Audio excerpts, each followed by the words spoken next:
Doctor صاحب یہ فرمائیے، حضرت عثمان رضی اللہ تعالیٰ عنہ کیا گورنری کے لیے اپنے رشتہ داروں کو ہی ترجیح دیتے تھے؟ بسم اللہ الرحمن الرحیم. تو مرزا صاحب نے ہم نے پہلے بھی بتایا کہ بہت ساری ایسی روایات جو ہیں ان سے یہ ثابت کرنے کی کوشش کی ہے کہ حضرت عثمان رضی اللہ عنہ جو ہے وہ اپنے رشتہ داروں کو نوازتے تھے، یا آپ کہیں کہ ناجائز طور پہ نوازتے تھے. وہ اسے اہل نہیں تھے لیکن ان کو گورنر بنا دیتے تھے، جیسا کہ پچھلے ایپیسوڈ میں بات ہوئی ہے ولید بن عقبہ کے حوالے سے. تو ہم نے کہا تھا کہ گورنری کا جو پیچھے کرائیٹیریا نا، وہ بیسیکلی گورنری کا جو کرائیٹیریا ہے وہ دینداری سے زیادہ دنیا داری ہے. مطلب ایک آدمی جو ہے وہ کتنا اسکل پرسن ہے. اب آپ یہ تو نہیں نہ کریں گے کہ جی پاکستان کا جو چیف آف آرمی اسٹاف ہے آپ اس بندے کو لگا دیں جو ساری رات بس تہجد عبادت کرتا ہے، یا جو پاکستان کا سب سے بڑا مفتی اعظم ہے اس کو آپ چیف آف آرمی اسٹاف لگا دیں. ایسا تو نہیں ہے نا، نہیں ہو سکتا. تو ہر چیز کی جو ہے بنو امیہ جو ہے وہ اپنی دنیاوی سکلز میں آگے تھے، یہ بات ماننی پڑے گی. دنیاوی سکلز میں وہ آگے تھے. بنو ہاشم جو ہے وہ اپنے دین میں بہت آگے تھے. اب ایک اور واقعہ جو انہوں نے بیان کیا ہے مرزا صاحب نے، یہ سنن نسائی کی روایت ہے کہ اللہ کے رسول نے فتح مکہ کے موقع پہ جو ہے وہ 4 لوگوں کے قتل کا حکم دیا. بیت اللہ کے پردے بھی انہوں نے پکڑے تو ان کو قتل کر دیا. ان میں سے ایک عبداللہ بن ابی سرح تھا. عبداللہ بن ابی سرح حضرت عثمان کے رشتہ داروں میں سے تھے. حضرت عثمان رضی اللہ عنہ نے اللہ کے وسلم سے سفارش کی، اللہ کے رسول نے معاف کر دیا.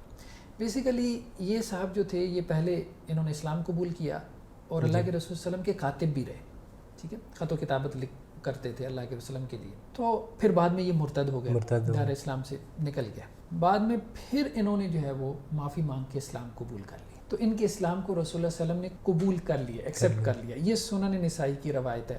ٹھیک ہے، اس کے بعد ایک اور سنن نسائی کی روایت لے کے آئے ہیں عبداللہ بن عباس سے مرزا صاحب، کہ جس میں مرزا صاحب نے یہ ثابت کرنے کی کوشش کی ہے کہ یہ سورہ نحل کی جو آیت ہے نا، کہ اللہ تعالیٰ یہ کہہ رہے ہیں کہ ایک بندہ تو وہ ہے کہ جس نے مجبوراً کفر کیا. ٹھیک ہے، مطلب گن پوائنٹ پہ کسی نے آپ کو کہا یا کہا کہ جی مار دیں گے آپ کلمہ کفر کہیں، وہ تو ایک علیحدہ بات ہے. لیکن ایک آدمی شرح صدر سے پوری اپنی جو ہے وہ آزاد مرضی سے کفر کرتا ہے. تو یہ جو آیت ہے نا، یہ عبداللہ بن ابی سرح کے بارے میں نازل ہوئی ہے. یہ مرزا صاحب نے یہاں پہ یہ جو ترجمہ کیا ہے نا سنن نسائی کی روایت کا، ایک بات تو یہ کہی ہے کہ عبداللہ بن ابی سرح جو ہے نا یہ مصر کا گورنر بن گیا تھا. یہ دیکھیں جی، ٹھیک ہے، یہ بات تو ٹھیک ہے کہ حضرت عثمان کی طرف سے مصر کا گورنر بنا. دوسرا یہ رسول اللہ صلی اللہ علیہ وسلم کا کاتب تھا، پھر شیطان نے اس کو پھسلایا، یہ کفار سے جا ملا، وہی بات ہو گئی. ٹھیک ہے، اب معاملہ یہ ہوا کہ حضرت سیدنا عبداللہ بن عباس یہ کہتے ہیں کہ سورہ نحل کی یہ آیت جس میں شرح صدر ہونے کے باوجود کفر کرنے کا ذکر ہے، یہ عبداللہ بن ابی سرح کے بارے میں. یہ ترجمہ درست نہیں ہے. دیکھیں ابھی ہم اس روایت کا عربی ٹیکسٹ نکالتے ہیں. ٹھیک ہے، اب عربی ٹیکسٹ میں اب آپ دیکھیں اگر جو ہے وہ سنن نسائی کی روایت ہے، اس میں کیا ہے، عبداللہ بن عباس رضی اللہ عنہ کہتے ہیں کہ یہ جو آیت ہے نا سورہ نحل کی، کہ جس نے شرح صدر کے ساتھ کفر کیا تو پھر اس کے لیے جہنمی ہے اور بڑا عذاب ہے. تو وہ کہتے ہیں یہ منسوخ ہو گئی ہے.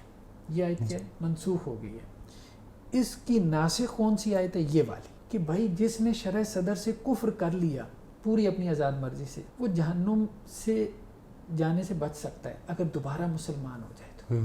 اللہ تعالیٰ نے یہ بات قرآن مجید میں پھر نازل کر دی کہ نہیں، اس کے لیے بھی ہم نے توبہ کا دروازہ کھول دیا. یعنی جو ایک مرتبہ مسلمان سے کافر ہو گیا نا، تو اب ضروری نہیں کہ اب وہ جہنم میں جائے گا. اگر وہ واپس آنا چاہے آ جائے تو انشاءاللہ سے اللہ کا اس کا اسلام کیا ہے؟ ایکسیپٹڈ ہے. تو یہ حضرت عبداللہ ابن عباس نے بات کی تھی کہ یہ آیت منسوخ ہو چکی ہے، اور اس کی ناسخ کون سی ہے؟ یہ والی آیت ہے کہ پھر جن لوگوں نے ہجرت کی من بعد ما فتنوا، فتنے میں پڑنے کے بعد، یہاں فتنے سے مراد کیا ہے؟ وہی جو آپ کہہ لیں کہ کفر کا فتنہ، کفر کا ہے، اس میں پڑھنے کے بعد پھر انہوں نے ہجرت کی، جہاد کیا، صبر کیا، تو اللہ تعالیٰ ان کو کیا ہے؟ بخشنے والے، رحم کرنے والا. اچھا، وہو عبداللہ بن سعد بن ابی سرح، یہ عبداللہ بن سعد بن ابی سرح جو ہے یہ اس آیت کا مصداق ہے. یہ کون سی آیت؟ وہ کفر والی نہیں، یہ اس کا کہ اس کو اللہ تعالیٰ نے فتنے میں پڑھنے کے بعد دوبارہ ہدایت دے دی اور معاف بھی کر دیا. تو یہ ہے بیسیکلی یہ اس آیت کا مطلب، اس حدیث کا مفہوم. لیکن مرزا صاحب نے اس کو پچھلی آیت کا مصداق بنا دیا جو کہ منسوخ ہو چکی ہے. بالکل. باقی یہ ہے کہ یہ مصر کے اوپر گورنر تھا، رسول اللہ صلی اللہ علیہ وسلم کا کاتب تھا، دوبارہ ایمان لے آیا. تو اب ہم کہتے ہیں کہ جی وہ رسول اللہ کا صحابی تھا رضی اللہ عنہ، ہم کیوں ان کی ایمان کے اندر جو ہے وہ شک کریں؟ ٹھیک ہے، تو خواہ شک کرنے کی جو ہے وہ اس کی کوئی ضرورت نہیں ہے نا. ٹھیک ہے. دوسرا اس کے بعد ہم دیکھتے ہیں کہ سنن ابی داؤد کی ایک روایت مرزا صاحب نے بیان کی ہے. ٹھیک ہے، کہ حضرت عمر یہ کہتے ہیں کہ ایک جو ہے نا وہ پادری وہ حضرت عمر کی خدمت میں حاضر کیا گیا. تو حضرت عمر نے کہا کہ بھائی کیا تمہاری کتاب میں میرا ذکر موجود ہے؟ پادری سے کہا نا. بالکل. تو اس نے کہا جی ہاں. تو حضرت عمر نے کہا کیا لکھا ہے؟ اس نے کہا جی کرن. تو حضرت عمر نے اس پہ جو کوڑا اٹھا لیا, سیدھی طرح بات کرو, کیا لکھا ہے, کرن کیا ہوتا ہے؟ تو کہنے لگا کہ جی آپ نا ہماری کتاب میں لکھا ہے بڑے امانت دار ہیں, ٹھیک ہے, مضبوط کردار کے مالک ہیں. تو حضرت عمر نے کہا کہ اچھا تمہاری کتاب میں پھر اور کیا لکھا ہے کہ میرے بعد جو آئے گا اس کا کن الفاظ میں ذکر ہے؟ تو اس نے کہا کہ جی وہ نیک تو ہوگا لیکن اپنے رشتہ داروں کو ترجیح دے گا. کس نے کہا؟ پادری نے. اچھا, اب مرزا صاحب نے اس سے یہ ثابت کیا کہ حضرت عثمان جو ہے وہ کیا ہے, اپنے رشتہ داروں کو ترجیح دیتے تھے. ثابت کس سے ہو رہا ہے؟ حدیث سے ثابت ہو رہا ہے. اچھا, حدیث میں کیا ہے کہ اللہ کے رسول نے کہا؟ نہیں, پادری نے کہا. بھائی حدیث کی کتابوں میں پادری کے حوالے سے بھی کوئی بات نقل ہوگی ہے تو وہ پادری کی بات ہی کہلائے گی نا. بالکل, اللہ کے رسول کی بات تو نہیں بن جائے گی. تو ایک بات تو یہ ہے کہ یہ ایک پادری کا قول ہے کہ اس نے کہا کہ جی ہماری کتاب میں لکھا ہے جو آپ کے بعد خلیفہ ہوگا وہ رشتہ داروں کو ترجیح دے گا. ٹھیک ہے. دوسری اور اہم بات یہ ہے کہ یہ روایت جو ہے نا, اب یہ سنن ابی داؤد کی روایت ہے, اس پہ مرزا صاحب نے کیا کام کیا ہے, یہاں پہ کہا ہے کہ سنن ابی داؤد کی روایت کو کس نے کہا ہے؟ زبیر علی زئی صاحب نے کہا ہے کہ اسنادو کیا ہے؟ صحیح. اب یہی سنن ابی داؤد کی روایت جو ہے نا, اگر آپ دیکھیں نا, علامہ البانی نے کیا کہا ہے؟ ضعیف الاسناد ہے جی. یہی روایت ہے, ٹھیک ہے نا, وہی کرن والی روایت. ٹھیک ہے. اب اسی روایت کو آپ آن لائن دیکھیں, یہ muhaddis.com میں, ٹھیک ہے, تو علامہ البانی کیا کہہ رہے ہیں؟ ضعیف الاسناد. یہ روایت کیا ہے؟ ضعیف الاسناد. ٹھیک ہے. اب اس حدیث کے اوپر آپ اور محدثین کا بھی ذرا حکم دیکھیں. ٹھیک ہے. علامہ البانی نے ضعیف الاسناد کہا ہے, شیخ شعیب ارناؤت نے کہا ہے کہ اس کی سند ضعیف ہے. مجلس علمی جو ہے دارالدعوہ دلی میں پوری علماء کی ایک مجلس ہے, انہوں نے بھی اس حدیث کی تحقیق کی ہے, وہ بھی کیا کہتے ہیں؟ ضعیف الاسناد. صرف زبیر علی زئی صاحب نے کیا کہا ہے؟ اسناد صحیح. تو آپ تین علماء یا علماء کی ایک جماعت کی تحقیق آپ کیا کر رہے ہیں؟ نقل نہیں کر رہے.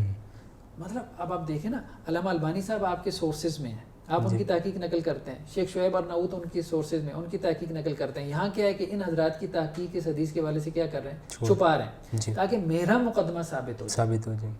ٹھیک ہے نا. اب ایک عامی کیا کہے گا؟ ایک عامی کے سامنے آپ چاروں قسم کی تحقیقات رکھو گے تو وہ یہی کہے گا کہ بھئی زیادہ لوگ تو کہہ رہے ہیں کہ یہ ضعیف ہے, وہ تو نہیں لے گا.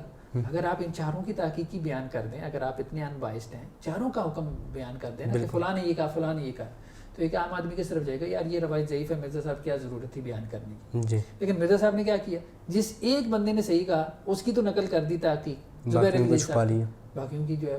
پھر زبیر علی زئی صاحب کی جو تحقیق ہے نا مطلب حدیث کی, اس میں کافی سارے مسائل ہیں. اس پہ ہمارے جو شیخ ارشاد اللہ قصری صاحب ہیں, ان کے مطلب کچھ شاگردوں نے لکھا ہے, اور بھی کچھ اہل علم نے لکھا ہے, لیکن بہرحال ابھی ہم اس طرف نہیں جاتے. لیکن یہ کہ یہ حدیث بیسیکلی کیا ہے؟ ضعیف الاسناد ہے. تو اس سے جو ہے وہ دلیل لینا بنتی نہیں. اچھا, اس کے بعد ایک تیسری روایت جو سنن ترمذی کی مرزا صاحب نے بیان کی ہے, اس میں کیا ہے کہ اللہ کے وسلم صحابہ کرام سے عام طور پہ پوچھتے تھے کہ تم میں سے کسی نے خواب دیکھا, تو لوگ بیان کرتے تھے. تو ایک صحابی نے کہا کہ جی میں نے خواب دیکھا کہ آسمان سے ایک ترازو اتری ہے, ایک طرف آپ اللہ کے رسول ہیں, ایک طرف ابو بکر ہیں, تو آپ والا پلڑا بھاری ہو گیا. پھر اس کے بعد ابو بکر اور عمر کو تولا گیا, ٹھیک ہے, تو ابو بکر کا پلڑا بھاری ہو گیا. پھر حضرت عمر اور عثمان کو تولا گیا, تو پھر حضرت عمر کا پلڑا بھاری ہو گیا. پھر وہ ترازو کیا ہے؟ آسمان کی طرف اٹھا لیا گیا.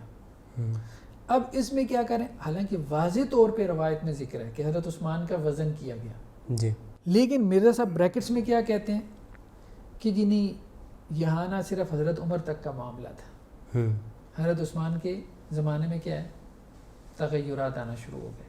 تو حالانکہ روایت واضح طور پہ کہہ رہی ہے کہ تین خلفاء کا تذکرہ ہے. بالکل, حضرت عثمان کا معاملہ جو ہے وہ علیحدہ کرنا بالکل درست نہیں ہے. تو اس طرح سے مطلب کہنے کا مقصد ہے کھینچ تان کے مرزا صاحب نے حضرت عثمان رضی اللہ تعالیٰ عنہ کو مطعون کرنے کی کوشش کی ہے. بالکل, یعنی ان کے اوپر تان یا ان کی شخصیت کو جسے کہتے ہیں نا کہ کریکٹر اسیسینیشن کرنے کی کوشش کی ہے.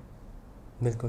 کیا حدیث عمار رضی اللہ تعالیٰ عنہ کیا بخاری شریف کے اندر موجود ہے یہ روایت؟ انشاءاللہ اس پہ ہم پھر نیکسٹ ایپیسوڈ میں انشاءاللہ.